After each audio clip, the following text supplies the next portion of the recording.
I met a girl, her name was Sally. She used to fall all over me.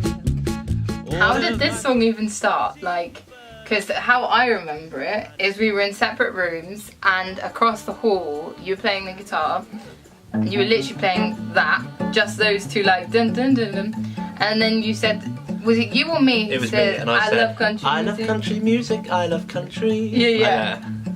And then I just remember I came out with, I met a girl, her name was Sally. And then I remember for ages we were discussing whether it should be Sally or not. The story came really quickly, didn't it? So I quickly came up with this idea of like the man being ashamed of the girl, and but kind of like his friends are more ashamed than he is, which is why he's kind of like, he basically listens to the bad influence of his friends. He's being told that she's crazy, but then he goes and meets her for a kiss, so it's like how she's kind of being unfairly treated, wouldn't you say? Then basically it ends up being one of those songs where like you're like, yes, for her, because he's the one left feeling like he's lost, which you kind of feel like he deserves, wouldn't you say? The start was all about her being all over him and her not being worth that much, and he was way better. So basically it ends up being a really ironic song because she ends up being worth more than him. Financially as well. So yeah, we like putting little bits of comedy in, don't we?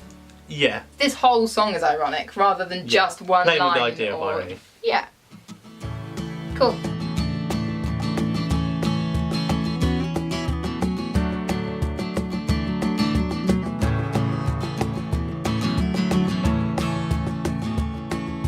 Jerry went out walking like his doctor would suggest.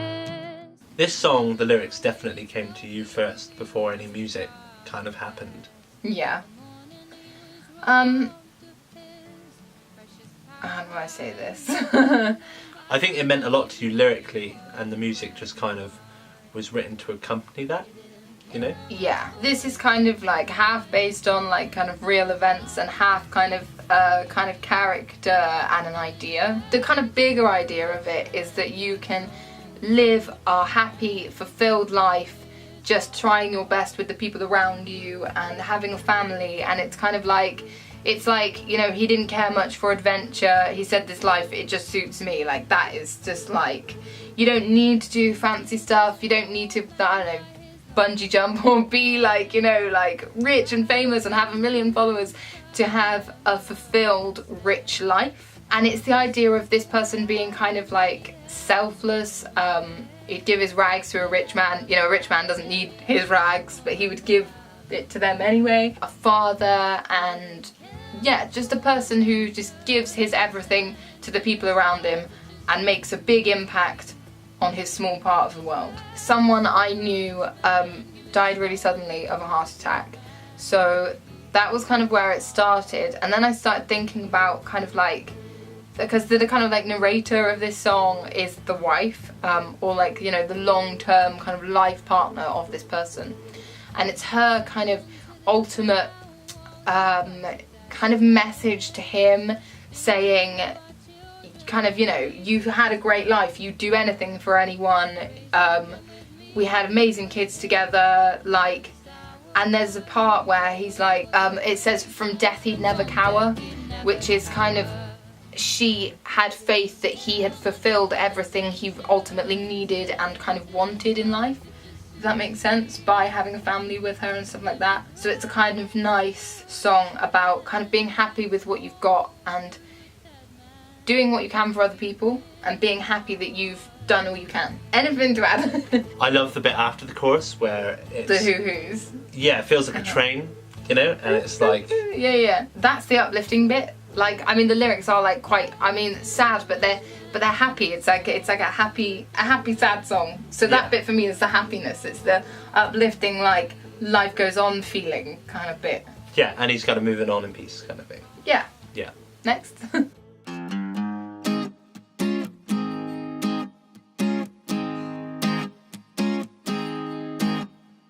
I gave up all my treasures for you. You just dig for gold on your own. strike up all you can. I'll take my ways away with my band. One day you'll long to be where I stand. The music definitely came first for this one, and the riff, you know. Yeah. And that kind of just happened, Mm-hmm. and then you kind of just found the words for it, and it was all about generally the rhythm for this one. So like I had more ideas for the chorus, you know, like,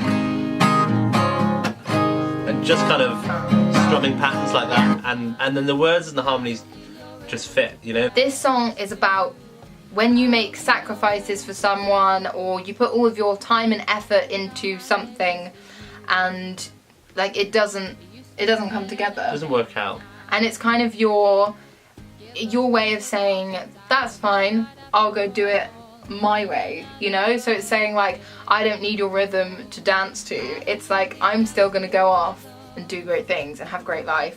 And I don't need you. I don't need no man. And so then came out all of the ideas of rhythm and dancing and music. For example, when you see someone dancing badly, like who's to say that they're dancing badly? That was kind of what was going through my mind. Like, I'll step out of time if I want to, because as long as I'm having a great time and doing what I want to, I'm good. Let me dance out of time. You know? We had really good fun in the studio with this one, because like, you know when you're in like school and you've got the box with the guiro and the cabasa and all the percussion. It's that fish thing. And I was like, get the fish. The fish thing, you know, and then we got the bongos, and it was just a real chance to just have some fun. With rhythm.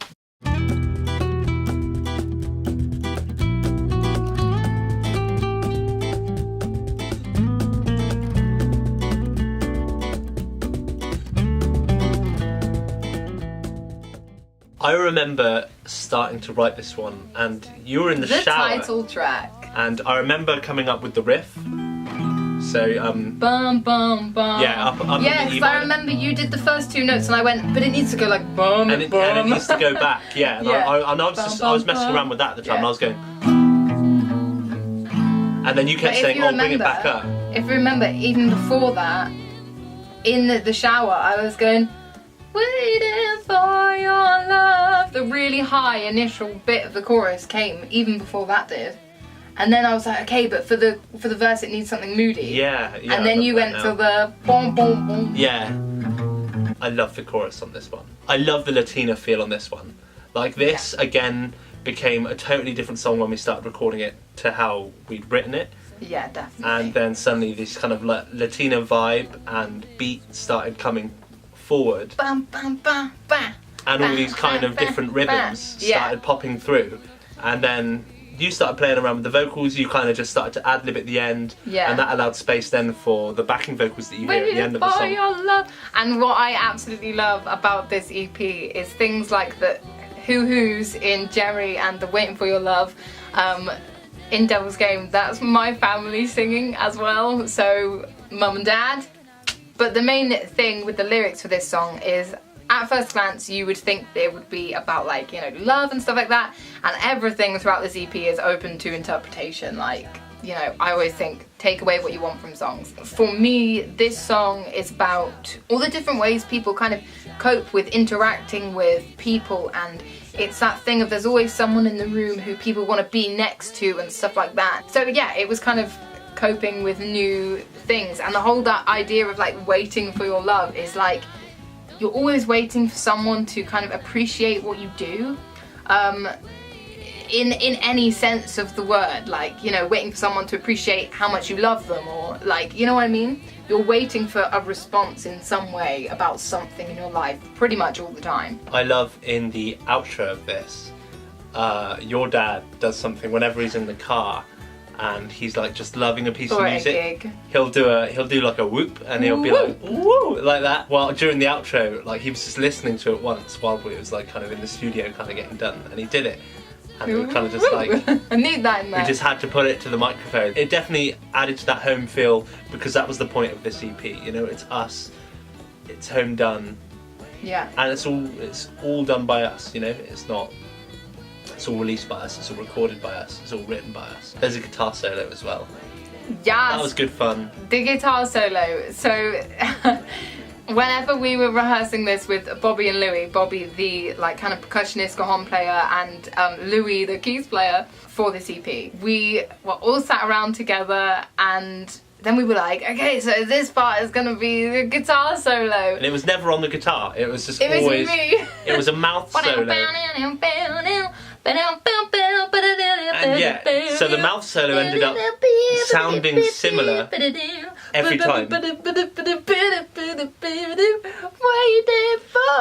Yeah, so the mouth solo started sounding similar and started becoming the same each time until it was actually written a solo. It by was mouth. Like, yeah, and it was just like, and you would do it by mouth the same every single time. So then we ended up just mimicking the solo on the guitar, and it ended up working really nicely. I love the bit where it's like, it sounds like it gets stuck. It's like, because that's so hard to recreate from mouth when it's like easy, but like on guitar it's like, woo. So that was so good. That was good fun to do it solo.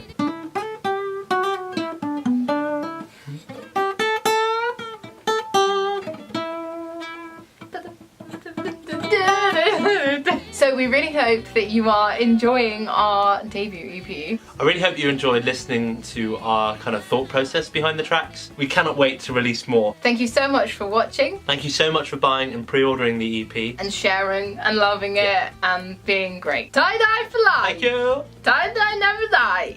Ellie Nikon, signing out. Hashtag.